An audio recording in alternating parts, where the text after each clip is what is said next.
How's it going, folks? We're still in Central California. Today, we took a little drive from Bass Lake and we came out here to another lake called Shaver Lake. That's right, you guys saw the title. We're fishing for landlocked salmon today. I didn't even know this exists until recently when I saw some people catching Kokanee salmon. When I heard all this stuff was happening here, we had to come by and check it out. Now, if you guys aren't familiar with what a Kokanee salmon is, it's actually a landlocked sockeye salmon.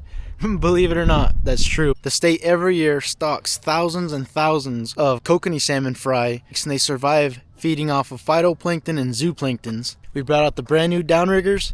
We brought out all the lures we need. I'm out here with Senior and my grandpa, and we're gonna see if we could test our luck and catch some of these elusive Kokanee salmon.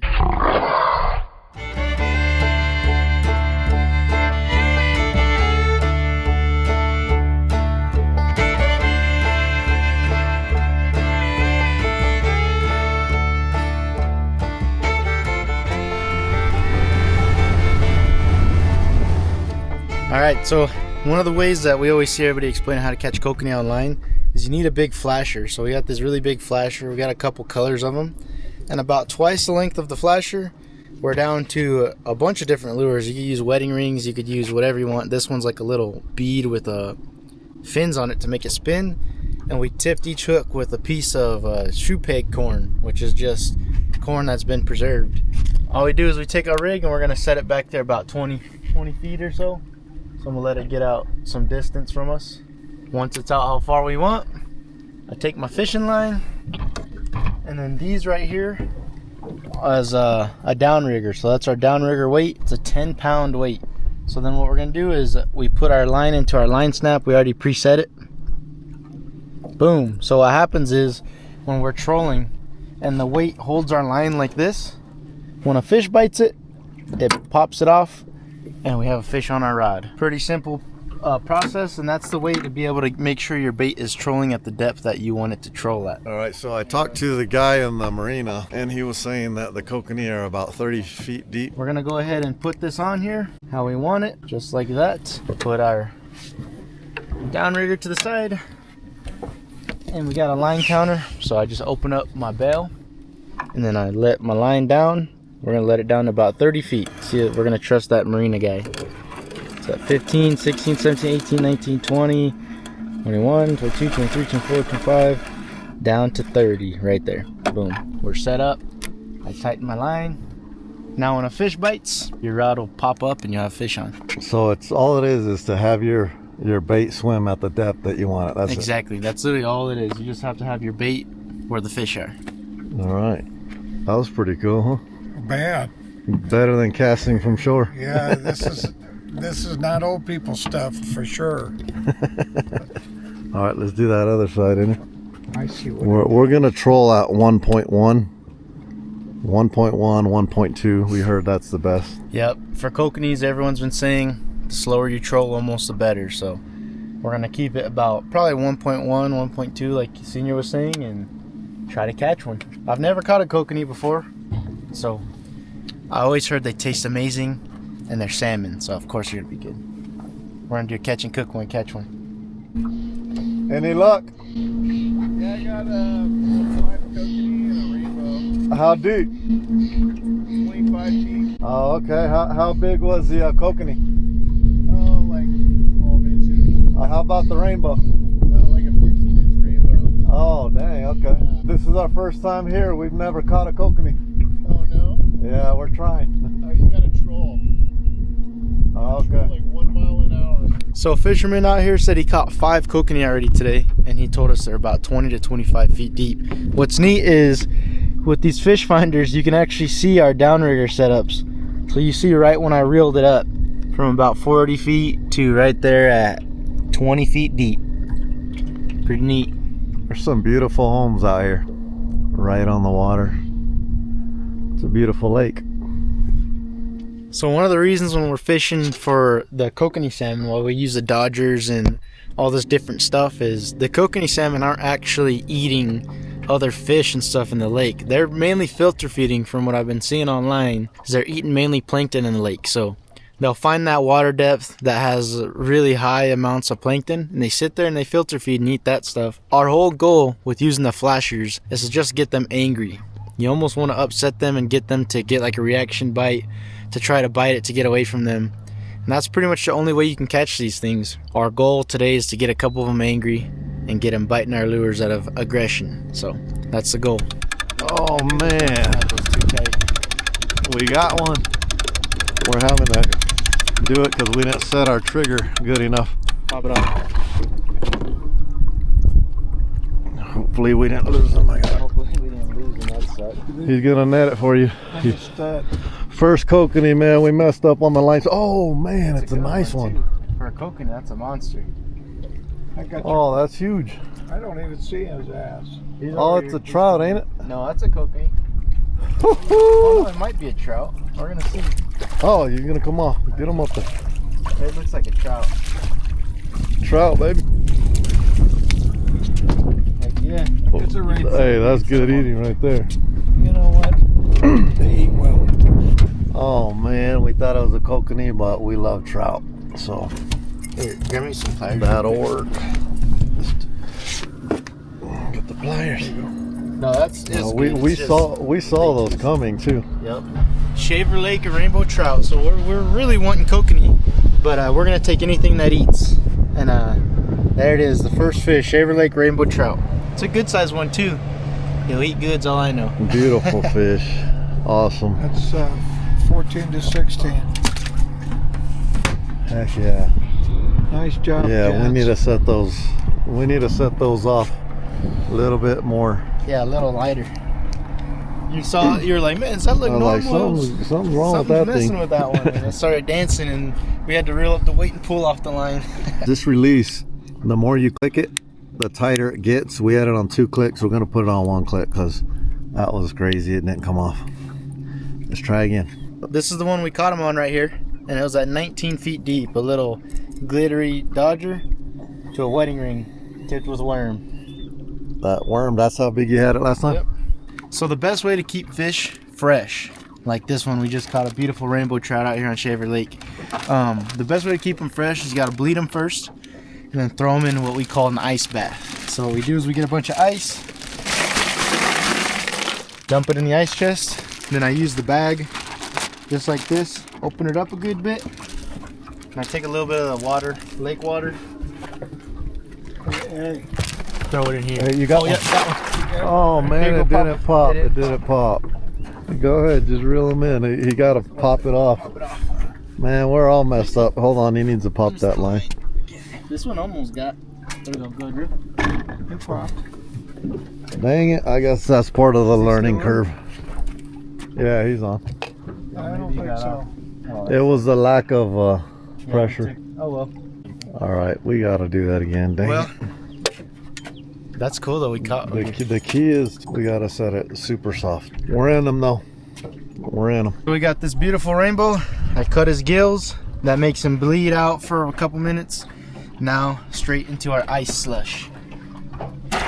That's the way it will stay pristine. This is gonna be the best eating trout we ever had right here. Yep. All right, we got one. We're letting them bite. We're testing something new. Think he came off. He's still on there, I think. Well, if he's on there, we'll drag him out a little bit, tire him up. He's on there. I'm telling you, he's on there. He might be. He's on You gonna pop him or you gonna just reel him? Reel this, and then set that up. Reel this slow. I'm gonna pull. Don, hold this for me. What am I Just doing? aim it towards us. You're good. See here, now he got off. No, he's not on. That sucks. All right, guys, this is painful. We can tell that they're on there, but we haven't figured out the precise pressure needed for it to pop loose and set that hook. It's part of the learning curve. We're figuring it out. It's our first time doing it, but we're getting closer with every bite. We get more information, and that's how we're gonna figure it out. But it's still fun. That's like 5 bites. We knew fish were on, and only one was hooked good enough to bring in. But Adrian was saying that they're paper mouths, and that's usually a problem that people have.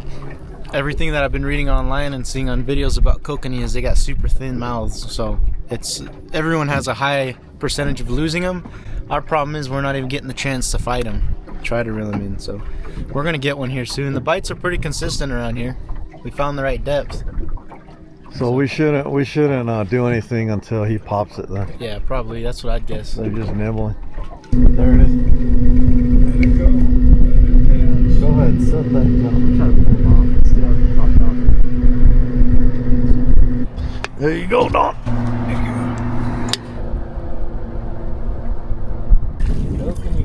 Let's go. Heck yeah. That's a kokanee. Yep, kokanee salmon. That's pretty. Man, that thing is silver, ain't he? Yeah, look how pretty. There was a lot of them right there. We can catch a Yeah, bunch. we just saw- need to- Favor, go back over it. Yeah. I had to reel it up Hey, shallow. we saw them biting right there. I know There it was was a bunch of them. See, this is why they weren't pulling off. They're tiny little guys. He didn't even fight. kokanee are small. Yeah, I was gonna say that kokanee is a wuss. There it is. First kokanee salmon of the year. This one, what'd you say? That's about 12 inches? Yeah, he's tiny. So that's about your average size kokanee probably. So if you guys don't... Oh man. What, He's slimier than a trout, man. So if you guys don't know, a kokanee is a landlocked sockeye salmon. Oh my goodness. They're way slimier than a trout is, but landlocked sockeye salmon. We're gonna cut his gills and throw him in the live well really quick and double take over that spot. There was a bunch of them. Let me let's see. go Look back at the front of his mouth, how small and skinny it is. That's wire right there. Perfect. Hey, did you mark that spot? We need to mark that. It's just right towards that point. We should turn around and head right back over it. I agree. Yeah. See him in the row. Yep. Yeah, that one. That's See, what we'll have to do. They're you so bust it small, off. you're just gonna have to pull it off. When we see him dancing, go. yeah, just pop it. Gotcha. Just reel it down and give a good snug pull up.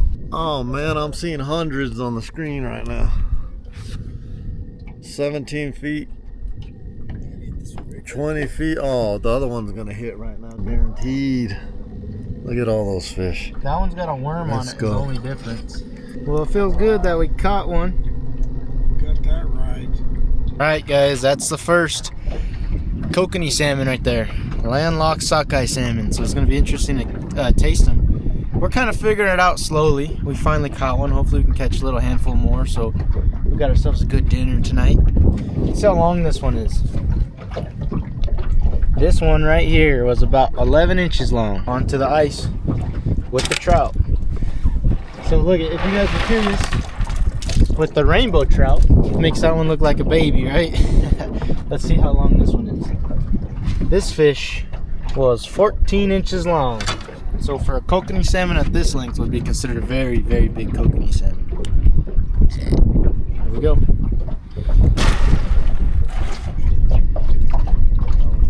That's our lure right there. What? Got it? Got it? Yeah, yep.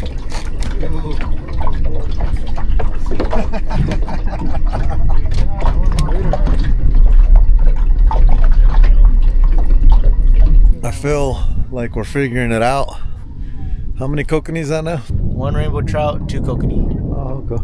So we're kind of figuring it out. We're starting to find them. And once you're finding them, you're just trolling over them and trying to get one angry enough to bite. They're all about 20 feet deep, right at 20, between 15 and 20.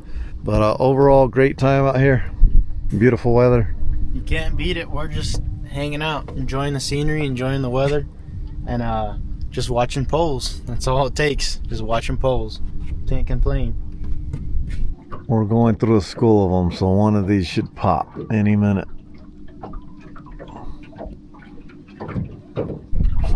Bite. Yep, we got one. Got one. Let's go. There was a lot right there. You watch that one. I got the big one here. All right.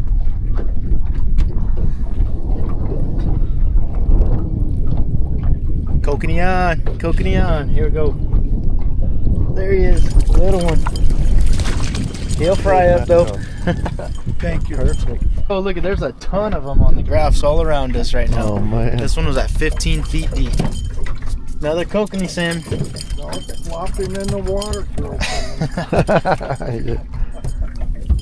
Once again, a nice Sockeye salmon. Look at that little guy, freshwater. You know what? For what we just saw, bring them both up for Kokanee. Put the corn on. Oh yeah. There's still a bunch. Is that the new rig you set up? I set up a pink one. Yep. 2 corns and pink. They're at 15.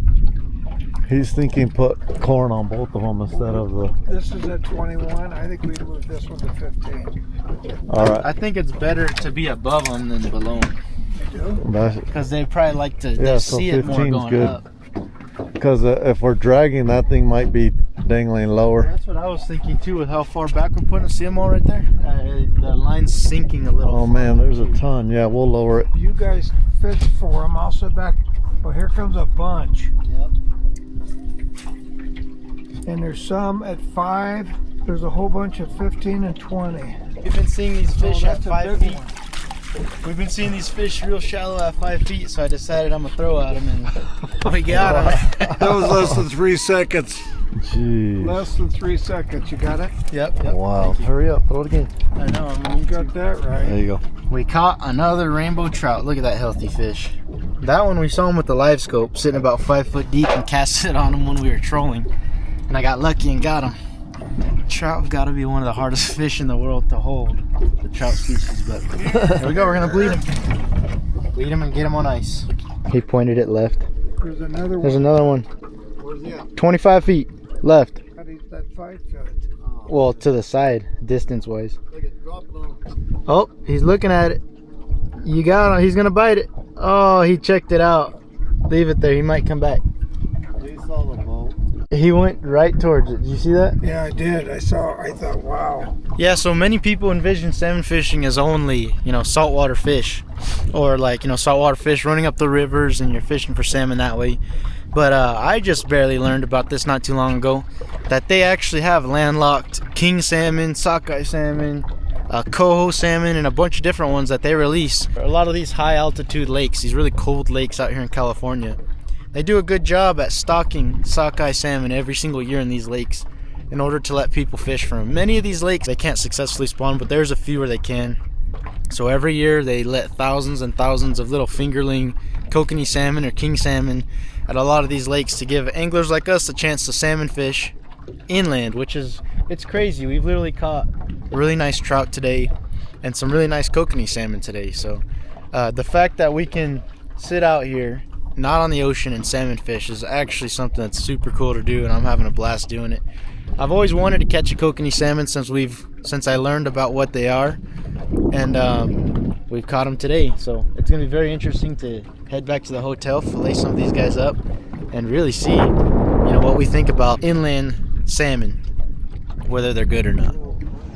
On the way back from Shaver Lake yesterday, we stopped at the hotel and Senior says he could smell smoke. And sure enough, it turns out we got a big problem on our hands here. All the gears in this spot of the tire, they all broke and grinded to nothing and burnt out. We caught on fire, I think, on the highway. The tire's still good, it's back there. It is literally Easter Sunday, so everything out here is closed in California pretty much. We had to phone a friend.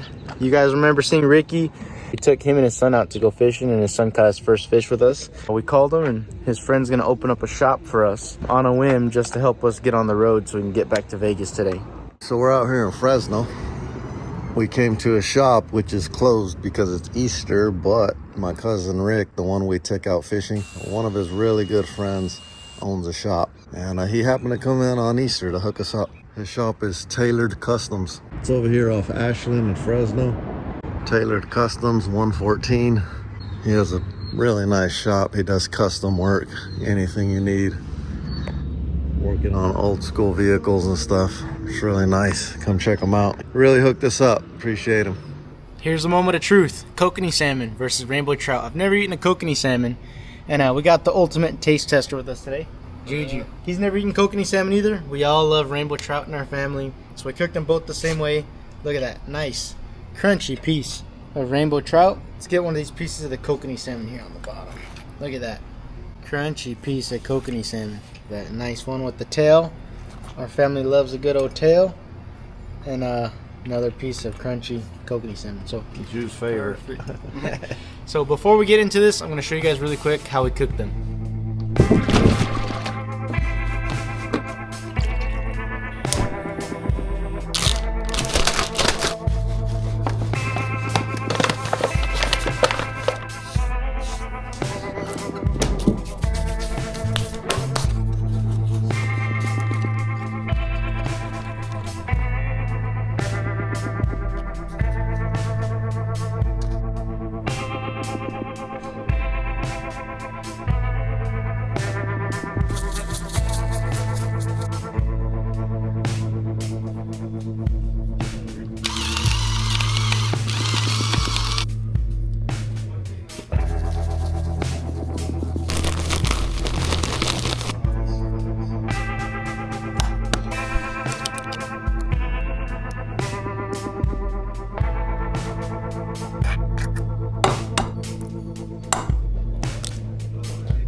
gonna do a little bit of a hot sauce right here, and a little bit of homemade tartar sauce. So here we go.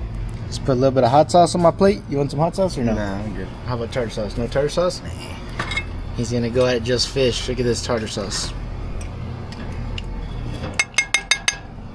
One more little scoop. There we go. Now it's time to dig in. So that's the kokanee salmon. And that's the rainbow trout. What are you gonna start with? I'll start with the salmon. He's gonna start with the salmon. I'll do the same then. It cooled down a little bit because we've been cooking it for a while. But look at that, the cross section. It's crunchy.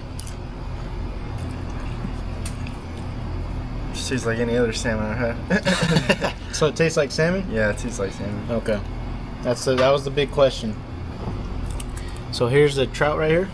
Did you eat it? Oh, he dug right into the tail. Here we go. Rainbow trout.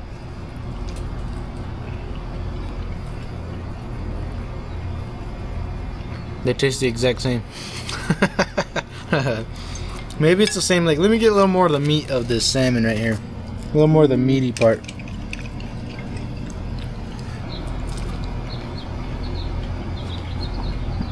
I'll tell you guys what, from what I ate right there, I'll say that the salmon's got a bit more of a sweet flavor to it, like a sweet flavor, but you can taste a little bit more fishiness in it. The trout tastes like trout, I guess, right? It's got a little bit, tastes like salmon, but it's not quite salmon, and it doesn't have that little slight fishiness that salmon has, but the salmon is a little bit sweeter. But honestly, if you put them side by side and didn't tell somebody what they were, I don't think you would know a difference. What do you think? I think the salmon's better. I think the salmon tastes like it doesn't need as much seasoning. The trout tastes kind of just like, if you don't have the skin, it tastes kind of just whatever. But the salmon tastes a little better without the seasoning. Yeah, the salmon's a little bit sweeter. So, would you be able to tell a difference, you think? Nah. No, I don't think anyone's gonna be able to tell a difference unless you straight up tell them. Yeah, so they're I mean, identical almost. So that's the verdict. Well, as you guys saw, we went out there and chased landlocked salmon. Many people, I'm sure, don't even know this exists. I never knew it existed till recently. We went out, we did it, had a great time, and produced a great meal for the family. Right now, we're all gonna grub up and eat. What do you rate it? Like a 7. 7. All right. It's just plain. They got just fish. I think it's good though. Yeah, that's fair. Put some tartar sauce on it. Nah, I don't like all that fancy stuff. That must be what I'm thinking. I got the tartar sauce and hot sauce mixture, but I think it's great for an easy day out catching some fish with my grandpa. You guys saw we had a flat tire. We made it back to Vegas okay. Big shout out to Tailored Customs out there in California. Hooked it up, got us home safe, and as you can see now we're in our backyard eating some fish. So it's good. As far as the fish goes, I guess if I'm gonna think about Juju's rating, there's better fish out in the waters, I'd say. So as far as on the fish scale, I'd give it probably a 7 also, but as far as the meal goes, 10 out of 10, can't beat it. It tastes good, it's easy, it was quick, and had a great time catching them. So comment down below if you guys want to see some more, and thanks for watching, and I'll see you outdoors.